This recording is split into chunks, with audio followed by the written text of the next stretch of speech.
परमेश्वर फार चांगला आहे. खूप छान झाला पहिला शब्द.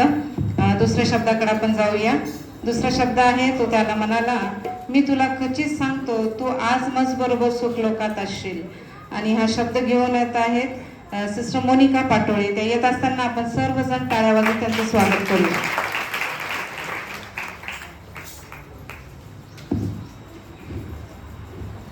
हालेलुया.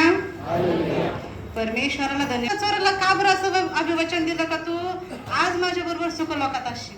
असं काय घडलं होतं की येशूला त्या चोराला हे शब्द बोलावे लागले? तो जो चोर आहे तो जोपर्यंत त्याचं जीवन जगला तोपर्यंत वाईटच गोष्टी केल्या असत्या ना, त्याची तर सजा भोगत होता तो क्रूस खांबावर.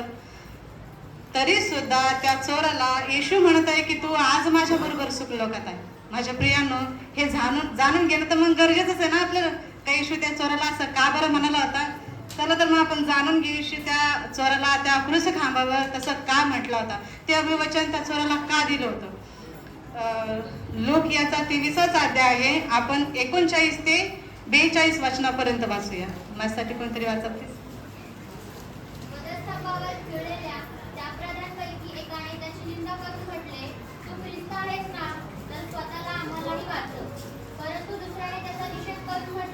तुलाही ती शिक्षा झाली असता तू देवाला सुद्धा भिली नाहीस काय? आपली शिक्षा तर यथा न्याय आहे, कारण आपण आपल्या कृत्यांचे योग्य फळ भोगत आहोत, परंतु ह्याने काही अयोग्य केले नाही. मग तो म्हणाला, ओहो येशू, आपण आपल्या राजाधिकाराने याल तेव्हा माझी आठवण करा. येशू त्याला म्हणाला, मी तुला खचित सांगतो तू आज माझ्याबरोबर सुख लोकात असशील. हालेलुया. किती अद्भुत अशी गोष्ट आहे ना माझ्या प्रियांनो. 39 ते 43 वचनापर्यंत जर आपण पाहिलं तर दोन चोरांमधून आपल्याला पाहायला भेटतो एका चोराचा विश्वास आणि दुसऱ्या चोराचा अल्पविश्वास. ह्या ठिकाणी आपल्याला पाहायला भेटतो. आणि ह्या ठिकाणी जो पहिलं वचन आहे 39व, त्या ठिकाणी वधस्तंभावर जो एक चोर होता येशू ख्रिस्तासोबत, त्याने त्या येशूची निंदा केलेली आहे माझ्या प्रियांनो. त्याने त्या ठिकाणी येशूची निंदा केलेली आहे, त्याची थट्टा उडवलेली आहे. त्याला म्हटलेलं आहे, तू जर ख्रिस्त असतील ना तर तू मलाही वाचव आणि तू पण सोड. ख्रिस्त असशील तर. त्या ठिकाणी त्या चोराने त्याचा अल्पविश्वास दाखवलेला आहे माझ्या प्रियांनो. पण जो दुसरा चोर आहे त्याच्या बाजूचा, तो त्याचा निषेध करत त्याला म्हणतोय, अरे तू काय बोलतोयस? तुला पण तीच शिक्षा झाली ना, तुला काय देवाची भीती नाहीये का? माझ्या प्रियांनो, ह्या ठिकाणी एका चोरानं हे असं बोलून त्याचा विश्वास दाखवलेला आहे. येशू हाच प्रभू आहे ह्या वचनामध्ये त्याने कबूल केलेलं आहे माझ्या प्रियांनो. त्या ठिकाणी त्याने त्याची एक साक्ष दिलेली आहे माझ्या प्रियांनो. दुसऱ्या वचनामध्ये आपल्याला पाहायला भेटतंय की आपण तर आपल्या अपराधांची सजा भोगायला लागलो. आपण जे अपराध केले त्याची शिक्षा आपण भोगायला लागलो, पण यांनी काहीच केलेलं नाहीये. त्या ठिकाणी माहिती माझ्या प्रियांनो, त्या चोराने काय केलेलं आहे? त्याच्या पापाची कबुली दिलेली आहे येशू समोर. त्याच्या पापाची कबुली दिली की आपण आपल्या अपराधांची सजा भोगायला लागलो, यांनी तर काहीच केलेलं नाहीये. आणि तिसऱ्या वचनामध्ये पाहायला भेटतंय, तो म्हणतोय, त्याचा चोर म्हणतोय येशूला की अहो येशू, ज्या वेळेस तुम्ही त्या राजवैभवाने याल त्यावेळेस माझी आठवण ठेवा. हालेलुया. माझ्या प्रियांनो, ह्या ठिकाणी त्या चोराला कळून चुकलं होतं की येशू शिवाय स्वर्गाचं राज्य नाहीये. येशूद्वारेच आपण स्वर्गाच्या राज्यात जाऊ शकतो. ह्या तिन्ही वचनामध्ये त्या चोराने त्याच्या तारणाची साक्ष दिलेली आहे माझ्या प्रियांनो. हालेलुया. किती अद्भुत गोष्ट आहे ना. एका चोरानं क्रूस खांबावर येशू सोबत टांगलेला आहे, येशू आणि तो सोबतच आहे, तरी सुद्धा त्यानं त्या येशू समोर तारणाची साक्ष दिली आहे. त्याने त्याचे अपराध कबूल केले. येशू हाच प्रभू आहे, त्याने कबूल केलंय. आणि त्या ठिकाणी त्यावेळेस येशू ख्रिस्त त्याला म्हणतोय की तू आज माझ्या बरोबर सुख लोकात असशील. हालेलुया. माझ्या प्रियांनो, त्यावेळेस त्या येशूनं त्या चोराला असं अभिवचन दिलंय. आज तोच येशू तुम्हाला देखील ते अभिवचन देत आहे की आज तुम्ही माझ्या बरोबर सुख लोकात आहात. हालेलुया. त्यासाठी आपल्याला देणं हे साक्ष.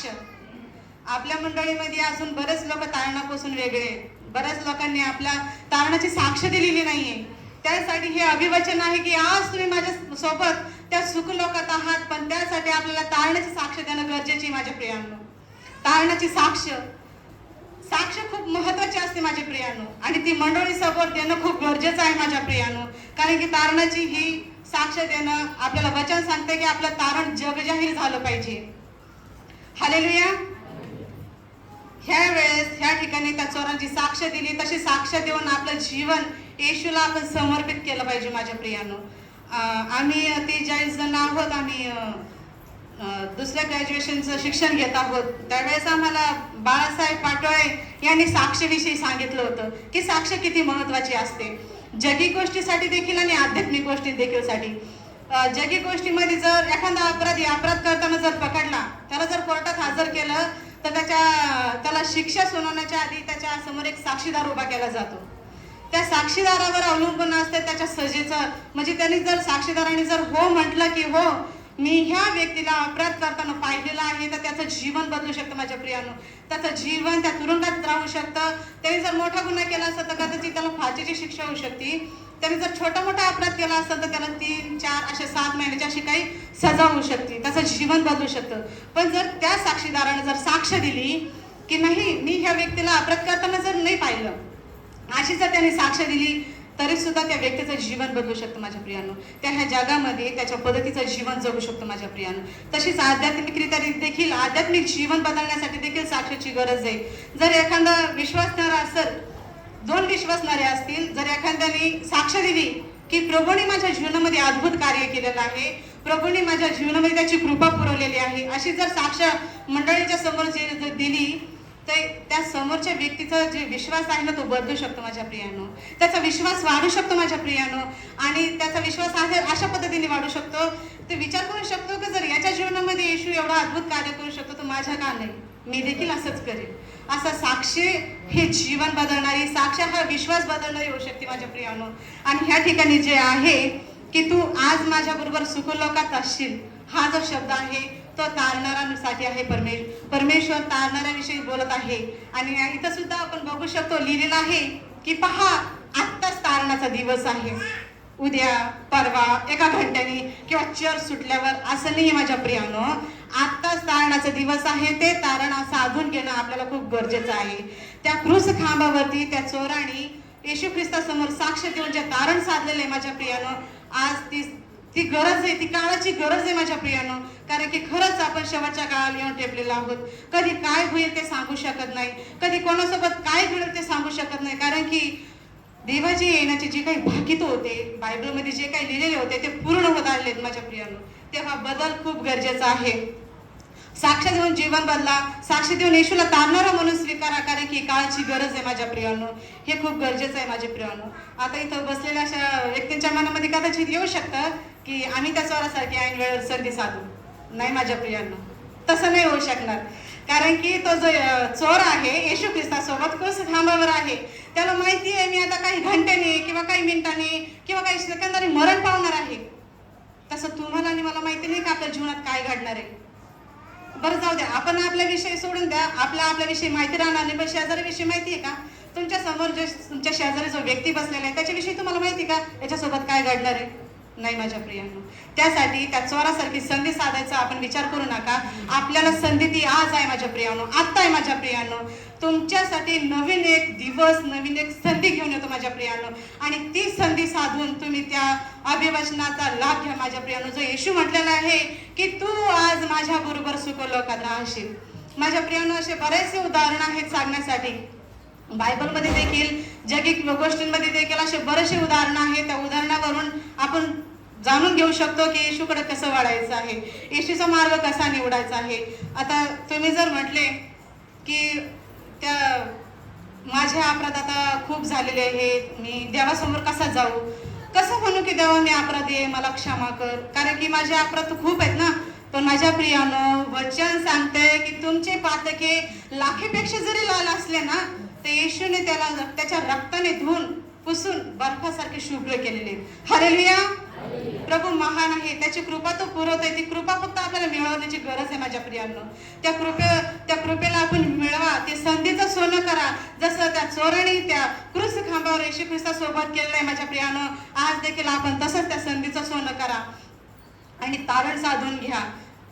आपण जर पाहायला गेलं ना तर पित्याकडे येण्यासाठी, मागे वाढण्यासाठी काहीच करायचं नाहीये. फक्त आपलं अंतःकरण जे आहे ह्या जगिक गोष्टींपासून रिकामं करून, ह्या जगिक गोष्टींपासून वेगळं करून त्याला सलेंडर होण्याची गरज आहे, त्याच्या समोर समर्पित होण्याची गरज आहे माझ्या प्रियानो. त्याला म्हणायची गरज आहे की येशू, मी ह्या जगामध्ये जगतो तर मी काहीच नाहीये, जे काही आहे ते तू आहेस. माझ्याद्वारे जे काही कार्य करायचे असतील ते तू माझ्या जीवनात कर. आपण असं म्हणूयात प्रियानो, कारण की तो कार्य करण्यास समर्थ असा येशू आहे. आपण प्रत्येक जण त्याच्या समोर शून्य असं व्हा, आपण लीन व्हा, नम्र व्हा. तो येशू ख्रिस्त प्रार्थना ऐकणारा परमेश्वर आहे. असं जर उदाहरण पाहायला जर भेटलं ना, तर आपल्याला उदाड्या पुत्राचं उदाहरण देखील खूप सुंदररित्या जीवन बदलण्यासाठी कार्य करणार आहे. कारण की त्याने नाही का त्याची वाटेची जी धनसंपत्ती घेतली होती, बापापासून वेगळा गेला होता, ती धनसंपत्ती उडेपर्यंत त्याला आठवण नव्हती आली होती पित्याची. जोपर्यंत त्याच्याजवळ पैसा होता, त्या पैशाच्या जोरावर तो त्याला वाटेल तसं जगायचा, वाटेल तसं कार्य करायचा. पण ज्या वेळेस त्याच्या जवळचं धनसंपत्ती संपली ना, त्यावेळेस त्याचे डोळे उघडले. वचन असं सांगते, त्यावेळेस त्याचे डोळे उघडले. त्याला खायला प्यायला भेटत नव्हतं. तर एका माणसाकडे आला तर डुकरं सांभाळण्यासाठी. जे ते डुकरं खायचं ना, तेच तो खायचा. पण असंच करत असताना त्यावेळेस त्याला आठवलं की माझ्या पित्याच्या घरी तर नोकरासाठी खाण्यापिण्याची रेलचेल आहे. मग मी काय करतो, मी जातो माझ्या पित्याचे पाय पकडतो आणि त्यांना म्हणतो, मी स्वर्गाविरुद्ध व तुमच्या विरुद्ध पाप केलंय, मला क्षमा करा आणि मला तुमचं लेकरू म्हणून राहू देऊ नका, तर तुमचा दास म्हणून जगू द्या, कारण की तुमचं लेकरू म्हणून घेण्याची मी योग्यतेचा नाही राहिलेलो आहे. असं म्हणतो, असा विचार तो करतो. आणि असा विचार करून ज्यावेळेस तो निघतो माझ्या प्रियांनो, त्यावेळेस वचन असं सांगते की त्याचा बाप बघतो की माझा मुलगा यायला लागलाय, माझा मुलगा यायला लागलाय. वचन असं सांगतंय, तो धावत त्याच्याकडे जातो, गळ्यात गळा घालून त्याचे मुक्के घेतो. हालेलुया. किती अद्भुत गोष्ट आहे ना. जो लेकरू वाटा हिस्सा घेऊन बापापासून लांब गेलं होतं, त्याने त्याची चेन केली, पण संपल्यावर वापस आला. मग त्या बापाने त्याला धिक्कारलं का? त्याला जवळच केलं ना. तसा आपला स्वर्गीय पिता देखील आहे माझ्या प्रियाने. त्याला तुम्ही त्याच्या समोर या, नतमस्तक व्हा, तो स्वीकारण्यासाठी तयार आहे माझ्या प्रियानो. ज्या वेळेस त्याने त्याचं चुंबन घेतलं, पाहिले त्याच्या अंगावरचे कपडे फाटलेले आहेत, त्याला नवीन वस्त्र दिले, त्याच्या हातात अंगठी घातली, त्याच्या पायात जोडे दिले आणि दासांना आज्ञा केली की पुष्ट वस्त्र आणा आणि त्या मस्तपैकी एक मेजवानी करा, कारण की माझा जो लेकरू आहे तो मेला होता, जिवंत झालाय, हरवला होता, सापडलेला आहे. आमेन. हालेलुया. प्रभू खूप महान आहे माझ्या प्रियानो. खरंच ते वचन सांगते की तो बाप म्हटला होता, माझं लेकरू मेलं होतं, जिवंत झालंय, हरवलं होतं, सापडलेलं आहे. आपण देखील पश्चाताप करून मागे वळा. तो येशू देखील आपल्यासाठी असंच बोललो, आपण हरवलो होतो, सापडला आहे, मेला आहे, जिवंत झालोय. कारण की माझ्या मागे वचन लिहिलेलं आहे, मनुष्याचा पुत्र हरवलेले शोधाव्यास व ताराव्यास आला आहे. आमेन. फक्त गरज आहे जीवन बदलण्याची, त्याला समर्पित होण्याची आणि त्या चोरासारखी त्याने ज्या क्रूस खांबावर संधी साधलेल्या आहे त्या चोरासारखी संधी साधण्याची. माझ्या प्रियांनो, त्या क्रूस खांबावर त्या चोराने त्याची शेवटच्या वेळेस साक्षात देऊन संधी साधली होती. त्याला माहिती माझं ते शरीर आहे, ते मरणार आहे, माती आहे, मातीमध्ये मिळणार आहे, पण माझा जो आत्मा आहे तो येशू सोबत राहील. आमेन. हालेलुया. त्या चोरासारखी संधी साधा माझ्या प्रियांनो, त्या चोरासारखी संधी साधा. येशूला तुमच्या जीवनामध्ये कार्य करण्याची संधी द्या. मी असं उगाच नाही सांगत आहे, आज संधी आली, शब्द मिळालाय म्हणून सांगायचंय नाही माझ्या प्रियांनो. मी अनुभव घेतलाय त्याच्यावाला. मी देखील माझं जीवन वाईट होतं, बदललं. मी येशू समोर आले, नतमस्तक झाले, त्याला माझा वैयक्तिक तारणारा म्हणून स्वीकारलं, बाप्तिस्मा घेतला. जो पहिला आदम होता ना, त्याच्यासोबतचं नातेसंबंध तोडून मी जो दुसरा आदम आहे नवा येशू, त्याचा हात पकडून चालत आहे माझ्या प्रियानो. खूप वेगळा अनुभव आहे. मनाला एक वेगळी शांती आहे माझ्या प्रियानो, एक वेगळं समाधान आहे, एक वेगळी खात्री आहे मनाला. तुम्ही देखील त्याचा अनुभव घ्या. खूप वेगळा आहे माझ्या प्रियानो. हे नव्या करारामधलं उदाहरण होतं की तो योधळ पुत्र जो आहे वाईट मार्ग सोडून पुन्हा पितेकडे आला होता. जुन्या करारामध्ये देखील आपल्याला पाहायला भेटतंय. निनवे शहर होतं, मोठं निनवे शहर होतं, ते खूप दृष्ट होतं, दृष्टांनी भरलेलं होतं. त्यातली लोक माहिती का देवाच्या लोकांचा छळ करणार होते, जिवे मारणार होते. एवढी दुष्टाई त्यांची वाढली होती की ती दुष्टाई देवाच्या समोर आली होती. देवाचा कोप त्यांच्यावर येणार होता. पण त्या निनवेला देखील देवाने एक चान्स दिला होता जीवन बदलण्याचा. तो चान्स दिला होता. तो एका दासाद्वारे, योना नावाच्या दासाद्वारे त्याला स्वार्थ सांगण्यात आली होती. योनाचं देखील मन, मानवी मन त्याला आलं होतं. तो त्या स्वार्थाला जाण्याऐवजी तो विरुद्ध दिशेने गेला होता. तार्शिस जहाजाच्या तळघरात जाऊन बसला, लपला, पण देवाने त्याला पाहिलं होतं, ते त्याच्या दृष्टीआड झाला नाही. त्याने पाहिलं का हा पळत आहे. समुद्र ज्या मध्यभागी गेला, खूप मोठं वादळ आलं, जहाज तुटायच्या मार्गावर आला. त्यातले लोक आरडायला लागले, वरडायला लागले, आक्रोश करायला लागले, आपापल्या देवदेवताला हाक मारायला लागले. आणि त्यांच्या समुद्रामध्ये म्हणजे त्यांच्या जहाजामध्ये जे ओझं होतं ना, ते ओझं ते खाली करायला लागले, जेणेकरून ते जहाज डुबणार नाही. असं त्याची एकाची नजर यवनावर गेली. तर म्हणाले, बाबा तू काय गार झोपलायस, तुला मरणाची भीती नाहीये का? उठ, तू बी तुझ्या देवाला आवाज दे. आणि ज्यावेळेस त्याने चिठ्ठ्या टाकल्या, त्यामध्ये येवनाचं नाव आलं. आणि त्याला मी देखील माहिती होतं की माझ्यामुळं आलेलं आहे, कारण की मी आज्ञा मोडलेली आहे. मी निनवेला जायचं होतं स्वार्थ्यासाठी, तर मी कुठं चाललोय? तार्शीस चाललोय. माझं वाईट मन मला दुसरीकडेच घेऊन जात आहे. तरी सुद्धा तो काय म्हणत आहे, माझी प्रियांनो, त्या लोकांना मला उचला समुद्रात टाका. त्यांनी मरण स्वीकारलं, पण त्या निनवेला पश्चाताप करायची संधी त्याने स्वीकारलं नाही. पण देवाची इच्छा होती तिला एक संधी मिळावी म्हणून, त्या चोरासारखी त्या निनवेला देखील एक संधी मिळावी म्हणून त्या योनाला त्यांनी उचललं, पाण्यात फेकलं, पण तो मेला नाही. माझ्या प्रियांनो, देवाने एक विशाल मोठा मासा त्याच्यासाठी तयार केला. त्या माशाने त्याला गिळलं. 3 दिवस 3 रात्र योना त्या माशाच्या पोटात राहिला आणि पश्चातापाची प्रार्थना करायला, देवा मी चुकलो, मला माफ कर. आणि ज्या वेळेस त्या माशाने योनाला कोरड्या भूमीवर वकलं, ती भूमी देखील निनवेची होती. माझ्या प्रियांनो, निनवेला फिरायला 3 दिवस लागत होते, एवढं मोठं ते शहर होतं. पण योनानं कानाडाळा करत एका दिवसामध्ये ते स्वार्थ संपवले आणि लांब जाऊन डोंगरावर जाऊन बसला त्या निनवेचा नाश पाहण्यासाठी. पण तसं झालंय का? नाही. माझ्या प्रियांनो, त्या निनवेनं तात्काळ ती स्वार्थ स्वीकारली, गोंताट नेसून राखीत बसून पश्चाताप केला.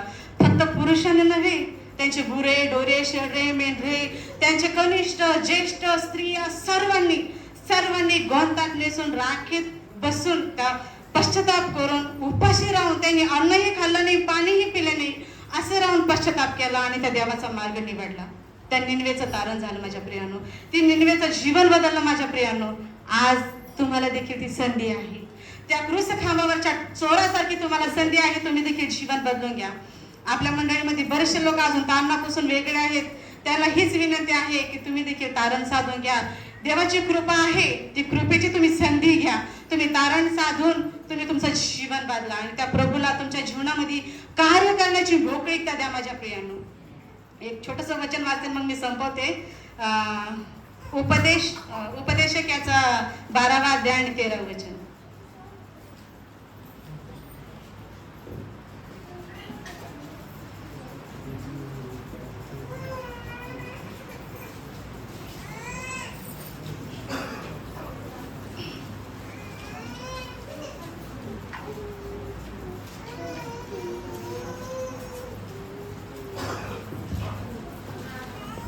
आता सर्व काही तुम्ही ऐकले. सर्वांचे सार हेच हे की देवाचे भय धर व त्याची आज्ञा पाळ.